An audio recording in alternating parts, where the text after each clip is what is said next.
Yo, what's going on, guys? So today's video is going to be the last Dopa review of Season 9. It's quite tragic, but the man hit rank 1. Did he finish Season 9 rank 1? No. He hit it, and then guess what? Dirty little jungler Cuz went ahead, played a game within 3 hours of the ladder closing. Cuz overtook him by 10 LP. My little birdies were telling me Dopa was out partying, celebrating rank 1. And then guess what? Cuz came and ruined the show. So Dopa hit rank 1, he chilled. He's like, no biggie, I got this shit. And then guess what? He got clutched out in the last couple of hours. It's quite tragic. But one thing that's very interesting to see was Dopa was dueling with Kanavi. Former Griffin Kanavi. It was a substitute player. This man has he's hit rank 1 before. I believe he ended rank 3 or rank 4. This guy's one of the freakiest junglers known to man. And Dopa is not a man that, he doesn't duo. He really rarely duos. I think he's duoed with Uzi a couple of times, a couple of other randoms, Destiny is some random support player. He really doesn't duo often, so it's interesting to see he kind of struggling to get that rank 1 spot towards the end there. And he ended up playing, what, 17 or so games with Kanavi, and these two were just running amok in Korean solo queue together. So look, today's gameplay is going to be him versus Doinb. It's going to be a great, interesting game to watch, breaking down a couple of the small things he does in the laning phase, versing the world champion, world-renowned mid laner Doinb. Heading into the game now, you can see he's kind of protecting the Kindred just in case they do a late invade. Kill has already gone over to the Lucian on the red side. They did a little bit of an aggressive level 1. And you can see Doinb opting for the pink corki skin. This guy's just been hard griefing ever since Worlds. He's just come back to the Korean server. His account was like rank 10 or so. And he's just been playing whatever the fuck he wants. Dopa starts the queue. Doinb playing very aggro. Always E-start on the corki. You're always going to be able to win out on the trades. A lot of damage comes out from that ability. Doinb hits level 2 first, opting for a hard shove early on. Just literally perma-shoving. Gonna try and weave a couple of autos. It's an even trade. And Doinb plays a very good corki. Corki recently, though, has been not favored in the mid lane. He got a couple of touch-ups, and there's just too many counter matchup. Like, there's just too many picks that are good into corki. He's very immobile. He takes time to scale. He has no early priority. It's a pretty bad pick at the moment, especially in solo queue. You need that 3-4 item power spike to really come online. And any champion that really needs that, it's like, why would you bother playing that type of champion when you can play something like a Cassidon in solo queue that's going to take over the game tenfold? So you can see early game, not much really going on. In my opinion, the Orianna wins this matchup very hard. So if Doinb ends up winning this matchup, I'll be very, very impressed. And obviously on something like the corki, it's like Doinb can't shove roam instantly. He doesn't have much CC, doesn't have any CC, and really runs out of mana very early. Kindred picks up a kill on the Lee Sin. Nothing really happening. Not many interactions in the mid lane. They both run teleport. You can see that Doinb's hard shove method, it's gained him a 5 CS advantage, but he's down 2 corrupting ticks. So let's just see how this works out. Doinb's too low mana now. He'll literally need to shove this wave in base, otherwise Dopa has really good mana sustain. He has plenty of health to work with. And Dopa has the wave in a really good spot. Okay, so Dopa knows that Doinb has to base. Dopa Doinb, double Ds. This is going to be very hard. So what's Dopa going to opt to do? Insta back? Okay, yeah. So he's just going to let... The wave is right in the middle here. It's honestly just straight even. Corki will teleport back. Orianna will get a base in. Probably get a corrupting. Let's see. Teleport. Doran's. Sapphire. Opts not for the corrupt... Not for the Dark Seal, sorry. Opts for the full mana setup. And because the wave was situated towards Doinb's side, it simply means that his wave is going to hit Dopa's wave first. It's going to create a slow shove into Dopa, which it does. Doinb says, fuck your freeze, man. I'm just going to hard shove this. And I know there's not much action going on, but I love watching these little interactions. And I think you guys, like, these are the mid lane fundamentals you guys need to be looking at, picking up on. The movements, the wave control, the teleports, the ward placements, everything like that is super important to a mid laner, because not every game you're going to get a hard fucking solo kill and snowball the game. So you can see here, look at the mana bars, okay? Doinb is literally less than half mana. Dopa is at 80%, 75% now. It pretty much means all lane control is over to Dopa, because Doinb with 1 or 2 trades, he's 0 mana, and then after that he has 0 wave clear. So you can see Dopa starting to am I retarded? To take control of the lane. Weaving some autos, QW. Okay, coming into level 6s. Let's see if Dopa is able to snazzle up our solo kill. I think it's doable. Doinb probably just gonna flash the ultimate if it comes out. 8 minutes is when Corki gets the package. It's pretty much a free base. That's still a while away yet. And you can see the color's been purchased by the Corki as well. CS advantage is still into Doinb's favor. Dopa's missed a couple of free CS for no reason. Sometimes this happens. Sometimes CS's are missed. And let me know what you guys think in the comments below about Dopa duo queuing for rank 1. Honestly, I think it takes a little bit of credibility away from it. There's no doubt in my mind. He duoed with Kanavi. Kanavi's on a Smurf that's only 500 LP. His main is 1.4k LP. I mean, Dopa, you're cheating a little bit, dude. But he did what he had to do, and he got the rank 1 spot. Shoving in now. CS lead over to the Corki. Dopa trying to get a plating here. He whiffs out a QW straight into Corki's head.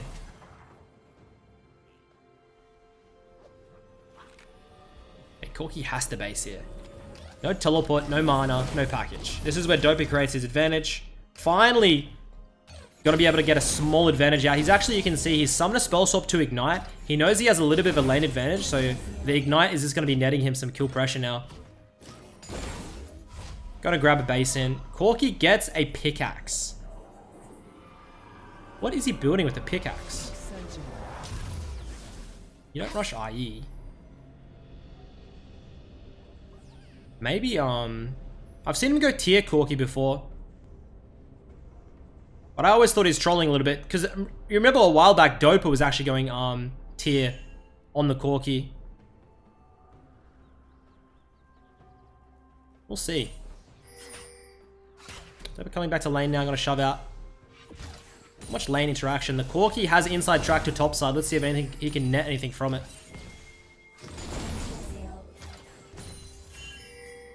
He's going to hard commit. Dopa's going to hard shove.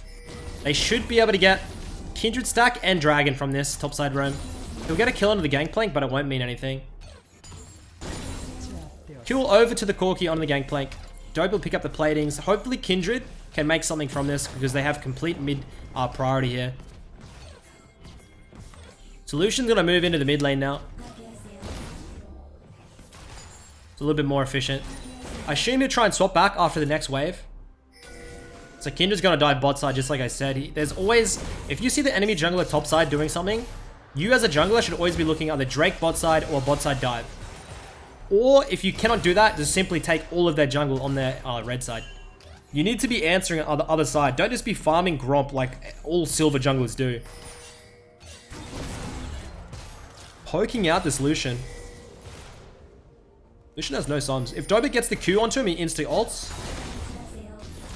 He's saving the ultimate. Can he just flash QW? Okay, well, that seems super easy. This Lucian inted very hard. I thought he was saving ult for the Lucian dash or something. Like as he dashes ults or something, I'm not sure. Anyways, picks up the kill on Lucian. They're gonna pick up the Drake. They're gonna pick up the bot lane dive. Corki also died. He does pick up the tier as well.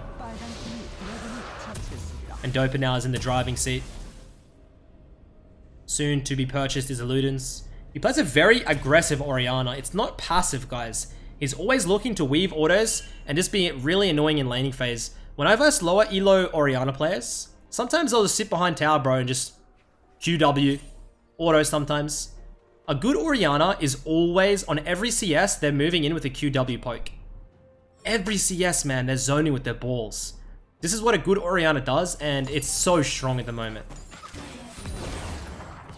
It's not a passive. It's not a passive mid. You should be thinking about Orianna like something like a Syndra where you're looking for kills. Looking to poke out. Yeah, Dopa plays it. Always with the ball. Very hard to see. Corki now with the tier. He does have the mana now. It's going to enable him to get shoves in. I think sprouting in the bot side now. 3k gold, 4k gold advantage for the red side team. Okay, moving in. W lands. Lee Sin's looking. Dude. I want to see Dopa play competitive. Like, he stands his own against these worlds. Like, this guy, like, Doinb literally won worlds. I mean, he's not playing in, like, the signature style right now, like Doinb's not. But still, man, I would love... Ooh, Lee Sin's collapsing. Ooh, dodges the Q. Kick comes out. He has flash still, yeah? No, he uses flash. Kindred ultimate saves him. May pick up the Lee Sin. God damn. Do you reckon that... Damn, man. Imagine being able to duo with Dopa. Holy fuck. Knivi. Just hard chilling. He'll have enough of Ludens now, I assume. And then he might drop into the bot side as the tower has gone down. Is Unsealed Spellbook available? It's not. I'm gonna say, he gets... Oh, the Corki picks up a kill on the Kindred. That's gonna be a massive shutdown to Doinb. Dopa teleports in topside. Can't grab anything from it. Ultimate's not up. Moving in mid. Looking for some plates. Ooh. Oh, well, that was free as fuck. Goodbye, Morgana. 6-16. Now, this game was just too easy. Nothing like the review I did the other day. Where it was a long, stalled out game against Showmaker. This one, pretty much every lane won. In Korea, I'm guessing 15-minute FF. So you can see that Doinb's items. Rear mana. Going into the Triforce. Into the Rapid Fire, probably? Something like that. I really needed to give this build a go. Doinb just innovate shit. Sometimes it's not optimal, but because it's different and surprising, people they're not used to the pattern. And that's the number one thing when I'm versing, like, that's the number one thing when I verse Caps a bunch of times. I said, this guy does things differently. And that's why I always said, like, that guy's so Caps is so freaky good, because I never know what the fuck he's gonna do. And I think having that in your, like, having that kind of aura around you is super important. Like, I feel like if you look at just normal traditional mids, you could, like, Pobelta or someone, I feel like they don't have that, you know, that, oh shit, what are they gonna do now? What are they doing? Are they gonna do something different? Are they gonna try and, like, cheese out a back timing? I feel like they just don't have the same zest, the same finesse that some of these players have. And Dopa doesn't really have it either. Dopa is very predictable. Let's be honest. The man has a very predictable champ pool. Plays very lane dominant style. Very utility heavy. Won't take aggressive trades.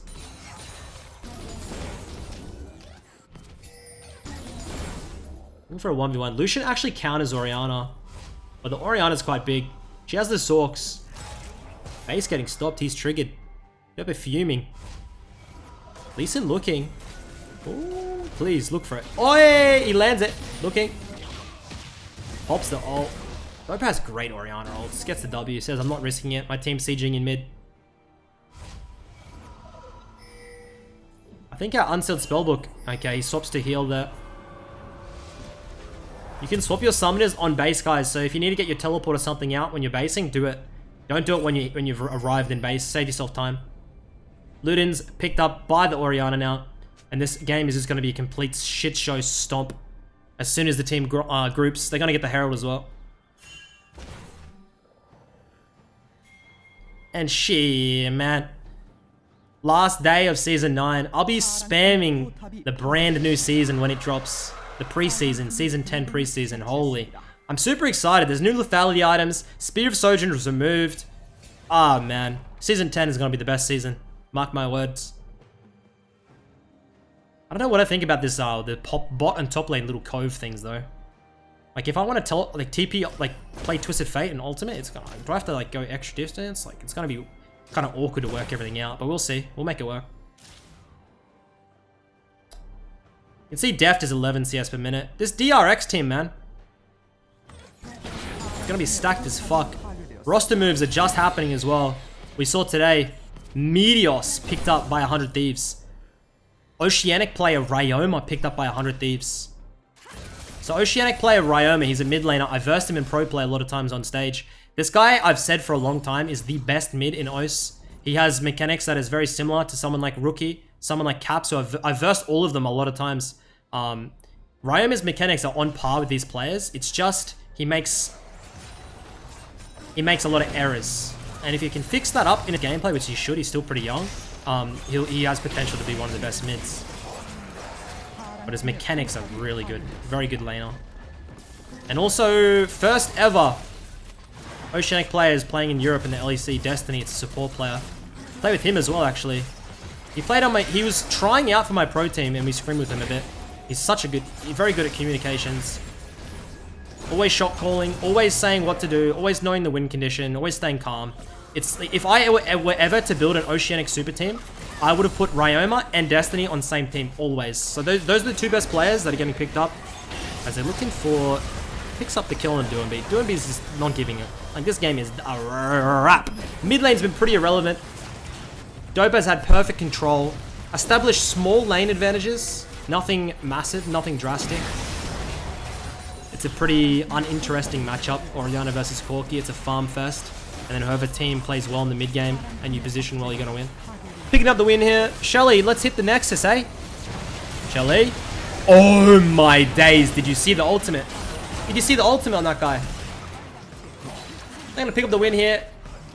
Of course, Dopa hit rank 1 on this game, but I believe Cuz got it back within a couple of hours afterwards. It's kind of depressing to see Dopa not the #1 spot at the end of the season, but him hitting rank 1 after months and months of grinding, it must have been very satisfying. So until next time, guys, thanks for watching, and I'll catch you later.